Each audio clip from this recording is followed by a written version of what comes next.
Hello, this is Tony Heller from RealClimateScience.com, setting the record straight about climate. The most interesting thing about climate hysteria for me is the propaganda which has been used to create the hysteria. This tweet came from an Australian journalist yesterday. Brilliant and terrifying reporting here from the ABC. See how global warming has changed the world since your childhood. Personally, I don't see anything very terrifying about these pretty colors in the picture, but let's click on the link. And there it is. We're supposed to somehow be terrified by these color bars. Instead of looking at the ABC's pretty color bars, let's look at some real-world data. I'm going to show you some graphs from Oxford University's Our World in Data website. As CO2 has increased over the last 60 years, corn yields are way up. Over the last 30 years, malnutrition around the world is way down. Over the last 60 years, extreme poverty around the world has plummeted. And it's the same story with illiteracy rates. They're also way down. Life expectancy has doubled over the last 150 years. And over the last 100 years, death rates from natural disasters are way down, and now they're pretty close to zero. Humans living in 2019 are blessed with living longer and better than humans have at any time in the past million years. You'll have to excuse me for not being terrified by the ABC's pretty colors. Australia is currently having drought and fires, which is the normal climate for Australia. Here's an 1868 article from the Empire titled The Climate of Australia.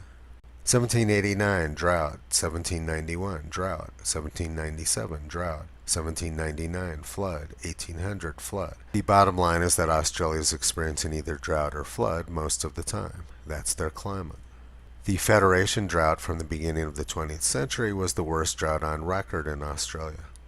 And bushfires are also normal in Australia. The worst one occurred on February 6, 1851.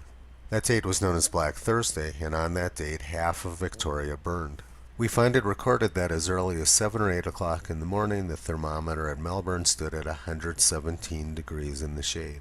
The intense heat of Black Thursday was accompanied by a hot wind, almost of the strength of a hurricane, and throughout the day the surface of the country was exposed to the full power of its withering influence. Bushfires raged across hundreds of miles of country, sweeping along with almost the rapidity of lightning, and destroying nearly instantaneously men, women, and children, crops and homesteads, fences and gardens, and vast quantities of cattle, sheep, horses, pigs, and fowls. From the whole land arose a cry of utter desolation. Scores of families were reduced from a condition of competence to one of penury, and men who woke that morning thriving and prosperous farmers lay down at night without a farthing in the world, or any resources left them but manual labor. Remember that all these things occurred at pre-industrial carbon dioxide levels, so people who blame the drought and the bushfires on carbon dioxide have no clue what they're talking about. This is one of my favorite articles from the Brisbane Courier, Tuesday, January 10, 1871. Imaginary Changes of Climate. A plentiful crop of speculation from weather prophets and projectors and half-instructed meteorologists and all the philosophic tribe of Laputa in general, to whom the periodical press now affords such fatal facilities.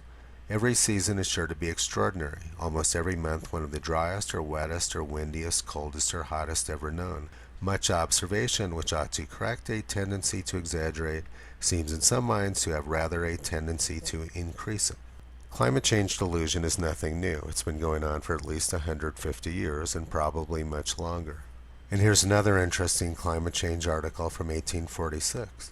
That great changes have taken place in the climate of Australia, all testimonies satisfactorily prove. The Aborigines say that the climate has undergone this change since white man came into the country. Blaming white men for climate change is apparently a long-standing tradition. This sequence of photographs shows Sydney's Bondi Beach during 4 different time periods. The top photograph shows a group of pagans in the year 2019 protesting sea level rise. The second photograph was people enjoying the beach 30 years ago. The third photograph is people enjoying the beach in 1909, and the fourth photograph is what the beach looked like in 1889. There's no indication that sea level has risen, but that doesn't matter to these brainwashed pagans. People who've been hypnotized by this sort of mindless propaganda don't think very clearly. And most of the brainwashing and hypnosis is done via television. I haven't owned a television for more than a quarter of a century. One of my favorite authors growing up was Edward Abbey. He said the principle of the television was the vacuum tube. You'd stick your head inside of it and it would suck your brains out. One of my favorite quotes from Edward Abbey is, "Listen, lady, if I saw a TV out here, I'd get out my cannon and shoot it like I would a mad dog, right in the eye." 40 years ago, shooting things out in the desert used to be a pretty popular activity, and there's still quite a bit of mess left out in the desert from people who did that. I don't recommend that you shoot your television, but I can tell you from personal experience that not watching TV clears your mind out. Visit Toto on the web at realclimatescience.com. He's been pulling back the curtain on junk science and propaganda for a long time.